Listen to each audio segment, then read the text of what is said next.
PhD की holder है doctor Jogendra Singh ji Rajpur से मेरा निवेदन है कि पधारे और आज के समारोह में आपके श्री मुखारबिंद से समारोह सिंह जी राजपुर। भाई थोड़ी इसकी कट रही है साउंड। इस धरती का कण कण पावन यह धरती अभियानों की है।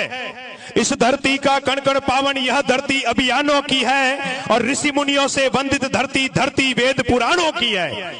आज के इस पोशिंद्रा के मंच पर उपस्थित मेवाड़ के उगते गौरव को प्रणाम करता हूं, नमन करता हूं।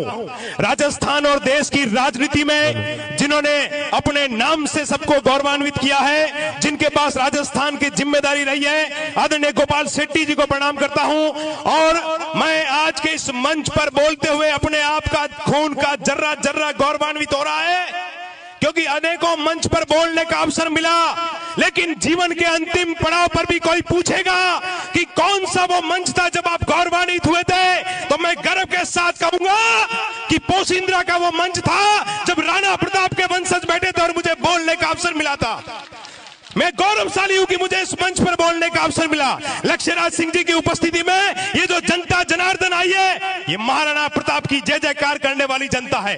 और भाई अजय राज जी और उनके परिवार का अभिनंदन करता हूं। शेट्टी जी, अगर हर गांव में अजय राज जी जैसे लोग पैदा हो जाए तो आने वाली हर पीढ़ी में महाराणा प्रताप पैदा होंगे, क्योंकि इनको प्रेरणा देने का काम करने वाले लोगों की इस दुनिया में कमी है। आज से 25 साल 30 साल पहले जब राष्ट्रीय स्वयंसेवक संघ की शाखा में गया तो पहला नारा सुना था, जय शिवा सरदार की, जय राणा प्रताप की। 5वीं क्लास में पढ़ रहा था, सोचा ये शिवा और प्रताप कौन है, लेकिन जाके जब किताबों को पढ़ा तो जर्रा जर्रा मेरा कांप उठा। कौन थे महाराणा प्रताप? देश में स्वाभिमान की सच्ची मूर्ति का नाम है महाराणा प्रताप। देश में राष्ट्रवाद की धधकती ज्वाला का नाम है महाराणा प्रताप। देश के गौरव और सम्मान का नाम है महाराणा प्रताप। हिंदू सनातन संस्कृति को जीवंत रखने का नाम है महाराणा प्रताप। और ये जो लोग यहाँ पर बैठे हैं, हम केवल इसीलिए जिंदा है कि हमारे वंशज में कभी महाराणा प्रताप हुए थे, इसलिए आज हम जिंदा हैं और आप सबके सामने खड़े हैं। और महाराणा प्रताप का इतिहास कोई सामान्य इतिहास नहीं है, वो इतिहास जिसको पढ़ते हैं तो आने वाली पीढ़ियां प्रेरणा लेती है। मैं गौरवशाली हूं कि मुझे इस पीढ़ी में जन्म लेने का अवसर मिला।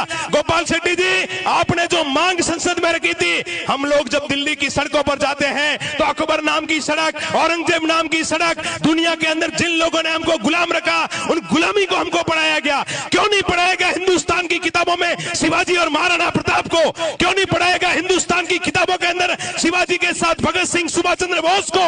और अगर हिंदुस्तान की किताबों के अंदर सुभाष चंद्र बोस, महाराणा प्रताप और शिवाजी को पढ़ाया जाता तो दुनिया में कहीं कन्हैया कुमार और अफजल जैसे लोग पैदा नहीं होते।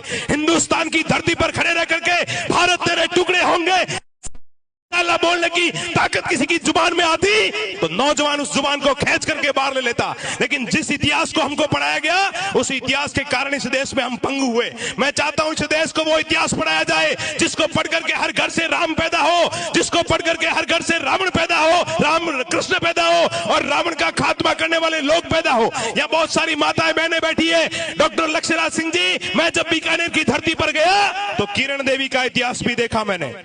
वो किरण देवी जिस पर अकबर की बुरी नजर पड़ी, तो जिस कालीन पर अकबर खड़ा था, किरण देवी ने उस कालीन को खींचा, अकबर गिर गया और कटार लेकर उसके छाती पे चढ़ करके बोली कि बोल अकबर तुझे क्या चाहिए? अकबर ने कहा मेरी माँ मेरी जान बख्श दे, तू जो कहेगी वो मैं करूंगा। उसके बाद उस अकबर ने मीना बाजार लगाना बंद कर दिया।